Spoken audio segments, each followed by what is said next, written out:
Hannah. I'm a tax accountant for doctors, and primarily I help doctors to get the tax right and be tax efficient. So today is about VAT, and in this healthcare industry, VAT have a specific issue. But even if you're not in healthcare and if you're watching, this can also be helpful for you because there are some areas like how you can count for VAT, when you need to register VAT. These are things might be relevant to you as well, even if you're not in the medical industry.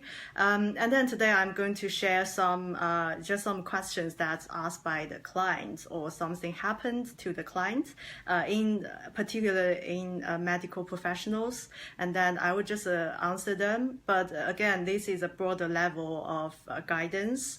If you are looking for some specific advice, say if you're setting up a practice and if you're combination of different services, like not just you do the treatment to the patients, but also you do the medical legal work. So how does that work? And then yes, and of course, in the meantime, be free to ask any questions, so I will be able to answer you live as long as I can see the comments coming through. And also give a shout out to the live viewers. If you're watching me live, thank you very, very much for your time, and be free to share, especially if you have any connections with medical industry or anyone who's running a business and have an issue with VAT, and be free to share it and invite them to watch as well. Okay, so let me get into the content about VAT. So as I said, for medical or healthcare industry, there are some specific issues that happens, especially from my experience from the clients I work with. So first of all, what services you have to register for VAT? This can happen, like say if you become a locum doctor and you feel like doing your freelance work as a medical professional, like freelance medical professional, for the treatment, for the services, that is a primary purpose for restoring human health. These are the things you don't charge for VAT. So you don't register yourself VAT if you're providing this service that is restoring people's health, because it's necessary for people, and the government wanted it to be affordable, so that is why it's exempt for VAT registration. But if you're a freelance doctor, but you also do some legal work on the side, I think quite a lot of like freelance doctors, they do on one side they do the medical service, on the other side they do the medical legal work. So the legal work, that is something you are able to register for VAT. So yes, that now becomes relevant, but you don't have to if you don't reach a threshold. Currently, the threshold is 85,000 pounds for any rolling 12 months. If you are doing that level of medical legal work, then VAT is something you need to watch out for. But if you only do that on ad hoc basis, perhaps it's probably not worth for you to register yourself VAT and then do all the paperwork, because it does cost money to submit the VAT, and it does cost more time as well. So, but if you're doing that level of VAT-able service, then that's something you need to watch out for. And very similar matter can be dental practice. If you are the dental practice, you're not just providing the treatment, but also you sell the products. There are certain products, like dental products, that you can charge VAT for. So that's a case that you are able to register for VAT, and you need to register for VAT when your business reach that threshold, which is 85,000 pounds. Okay, so yes, in the meantime, if you do have any questions, please be free to ask. Okay.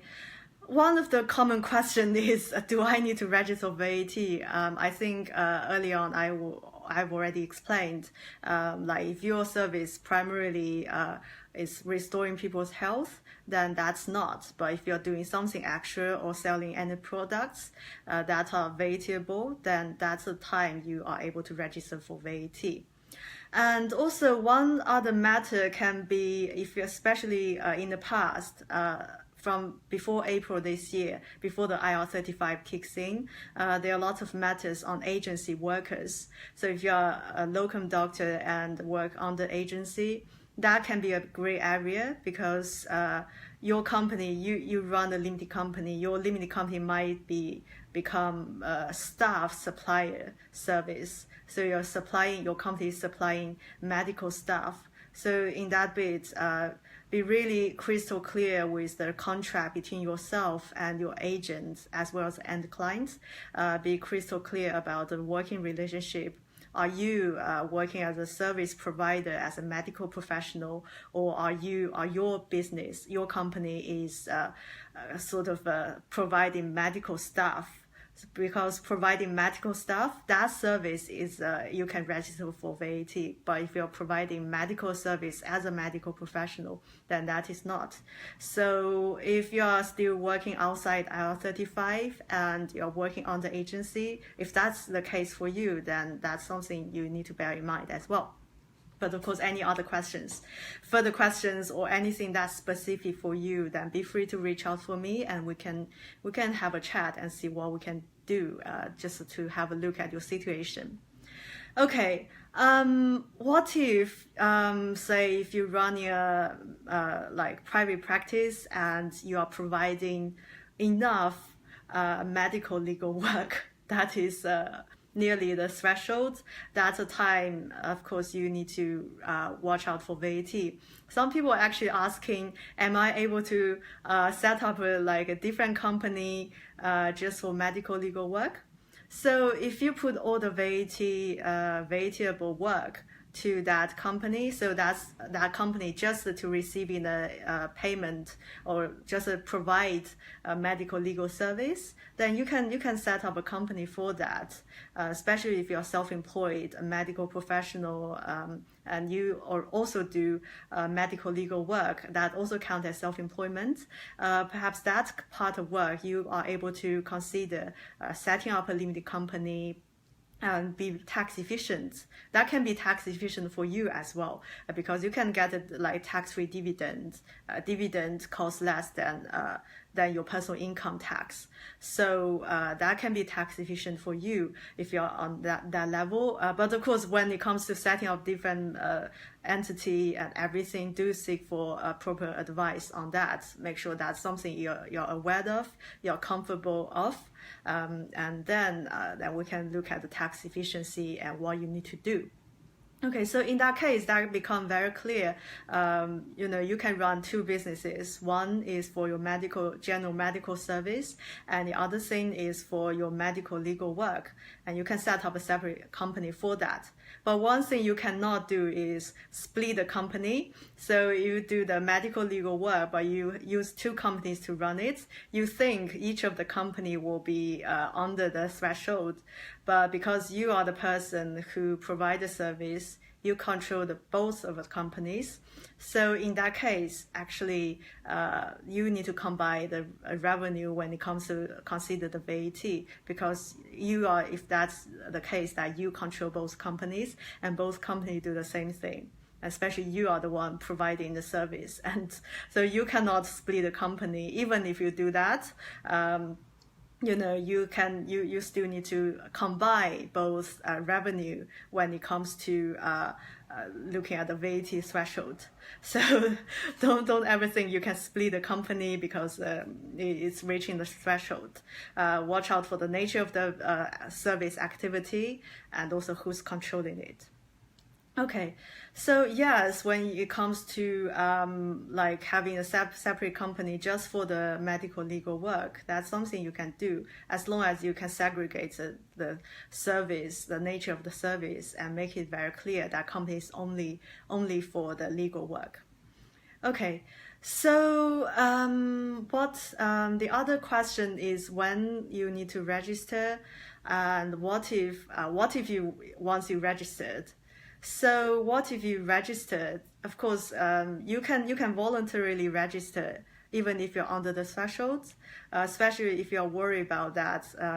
Maybe you're busy when you reach a threshold, above the threshold, and you don't know you pass the threshold forgot to register, because that's really not something HMRC automatically doing it for you. You have to register.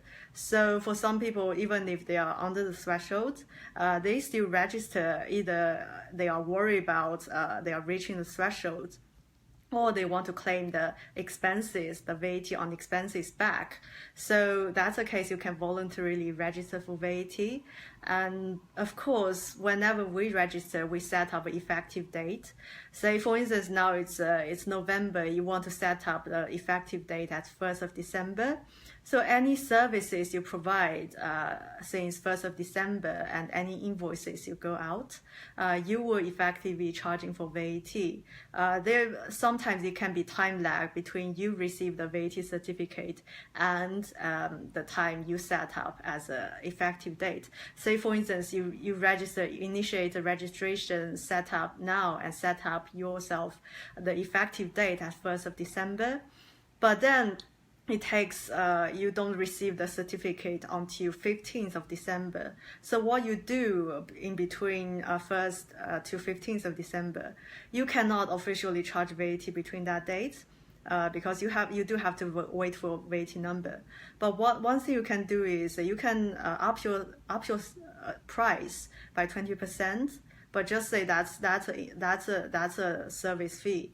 And then once you get the registration certificate, and then you just revert that as a VAT inclusive invoice. So you can do that, or you can the other option is you still do as it is, charge without VAT, invoice without VAT. But once the registration certificate comes through, and you invoice the client, that you will invoice them separate VAT only invoice. But make sure you are transparent. Let your clients know that this is happening.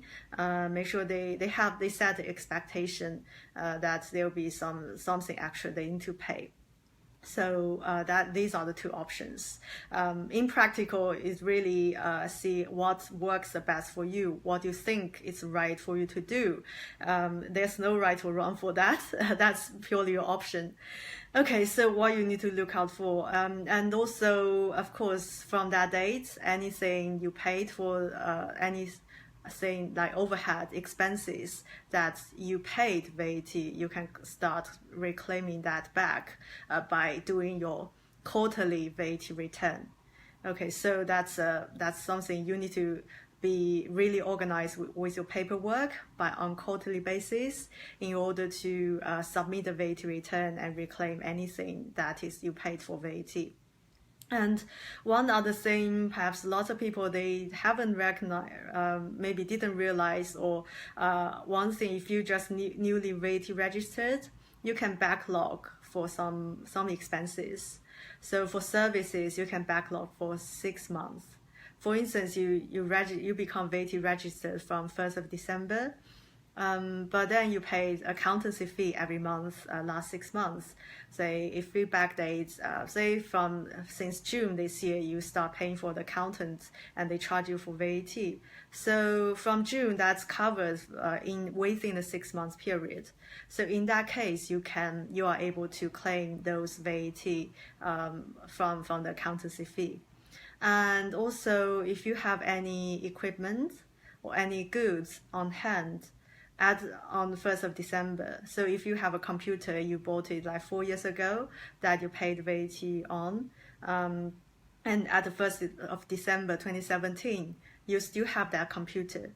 So you can still claim that VAT that you paid on the computer. But if you no longer have that computer, then you cannot reclaim that VAT. So for the goods, for the physical goods or equipment, you can backdate for 4 years. So for the services, that's 6 months. And for goods, as long as you still have that in hand, you can backdate for 4 years. So that's something you can save some money on, reclaim some money back. So that's some trick you can do. Okay. So when you're registered, what are the record keeping? Of course, for the record keeping, you need to be more organized in order to be able to submit a VAT return on time, on quarterly basis. as per before, you might don't have to worry 1 year for a year, and then you can start doing the annual filing. But because VAT on Euro cases, it's on quarterly basis. There's just for the side note, there's an annual scheme for VAT that enables you to submit VAT only once a year as opposed to every quarter. But there are some conditions. If you're interested in more details on that, be free to reach out for me and we can have a chat. But for most of the cases, you do it on quarterly basis. And also a good thing about quarterly basis is you keep everything up to date, and then at the annual filing, it's enable you to track everything properly. And at the end of the year, it save you energy, save you time to do the annual filing because everything is up to date as the time goes. So that's a benefit for you to be organized at least on quarterly basis. So yes, you need to count for VAT. You need to invoice everyone in the UK. As long as you're doing a service in the UK, invoice them VAT. So that's what you need to do. And on the expense side, you need to again like have all the bills in hand, especially if you want to reclaim some bigger items, some bigger amount. Like say you spend £10,000 for particular equipment, and the VAT is £2,000 on top of that, and you want to reclaim that 2,000 back, you need to, for the back end, you need to have the bill in hand. That's not to say you have to submit the bill to the taxman. That just say in case they come for the investigation, they will definitely watch out for these bigger items. So it's always beneficial. Well, it's always be compliant to have these bills in hand. You don't have to have the physical bill, like paper bills in hand, but at least you have that in the digital version. And when they do have any questions, when the taxman do have any inquiries, you're able to prove that that's legitimate. So at the moment, just a side note, at the moment, most for the VAT office, I would say from my experience this year, I've handled quite a few physical VAT investigation for clients, as well as some other VAT inquiry. So the VAT office can be, it's not always nice, but because it's a cost for them to come to you to premise physically. So most of the inquiry are done by email. So it's always a good practice that you have them on the digital version, and when they request information on email, and it's available for them. So yes, that's you need to be organized, have the bills, and especially the ones you want to claim VAT on, have all these bills in hand. Okay, so so far I don't see any questions, but if you do, please be free to comment. Somehow I can't see comment coming in, but maybe there's nothing yet. Okay, so the other thing is what to reclaim. Of course, anything you have the bill, then that's crystal clearly, like in black and white, saying the breakdown. This is a net amount, this is a VAT amount, and this is the total. Make sure you have that. You have that bill in place in order to calculate the VAT. But for some items like a mobile phone bill, you have the contract which indicate that it's VAT inclusive, and every time you set up direct debits, that money coming out, you pay to the mobile contract. Then if that's already saying everything is VAT inclusive, then we automatically, if we are doing that, we will count VAT in as well for that. But certain items, watch out for things like entertainment. That's one of the most common thing. Entertainment, say you buy food for other people in business. If you buy food for your staff, if that's staff entertainment, and that's say if you go to a restaurant and you pay the VAT for, and you entertain your staff, to make sure they are more productive, to encourage them, or to just give them like some entertainment and have more company culture like that, then you can claim VAT on. But if you're entertaining your clients, that's not. Yes, so client entertainment, that's not, you cannot claim VAT even if you paid for that. But staff, you can claim VAT on. And other things, of course, anything that is a combination of personal and business use, make sure you be crystal clear about the percentage of business use, and you might not be able to claim the 100% of VAT you paid if that's a combination of personal and business use. So watch out for that as well. And also back to the practice, say if you have a medical practice, 50% of revenue comes through your treatment, and another 50% is medical legal work, and the practice is VAT registered. So in that case, of course, anything directly relevant to the medical legal work, you can reclaim the VAT on. But for the overheads, say you do both of the work from the same office, and you pay rent to the same office, and then the rent is including VAT. So in that case, you can only reclaim 50% of that VAT back, because it's a dual element. So you are using the same office to do both treatments as well as the medical legal work. So that's some split treatment on that. When it comes to calculating the VAT. Okay, but of course, if you that percentage and any split treatment, that can be very specific to different clients. So if you have any specific query or anything you want to talk to me, and be free to reach out for me, and we can look at your business and give some suggestions. Okay, one last thing is, what if I don't see the benefit of me registering VAT, or if you are doing less and less, doing less and less medical legal work, and you don't want to do that anymore, and what you can do, can you deregister? The answer is yes. And again, when your revenue goes down and you don't want to do that, it's not HMRC's job to automatically deregister you. It is your job to evaluate your situation, to see your long-term perspective, and then see if that's worth for you to deregister your company VAT. So of course, the deregistration has to go in line with your business decision, rather than just a pure tax mitigation strategy. So be aware of that. So make sure it's more of based on the pure business decision. Say for the long run, you don't want to do much of the legal work. You want to focus on the treatment, which is VAT exempt. And then it's probably not worth for you to stay being VAT registered. Then you can deregister.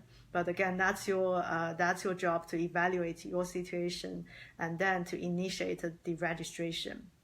So yes, that's basically the common thing that's relevant to medical industry. But of course, there are some certain things like split treatment, or when you the 6 months the expenses reclaim, like 6 months and 4 years backlog. These are relevant across all the industry as well. So if you are not a medical industry, some of the information can also be relevant to you, like the compliance side.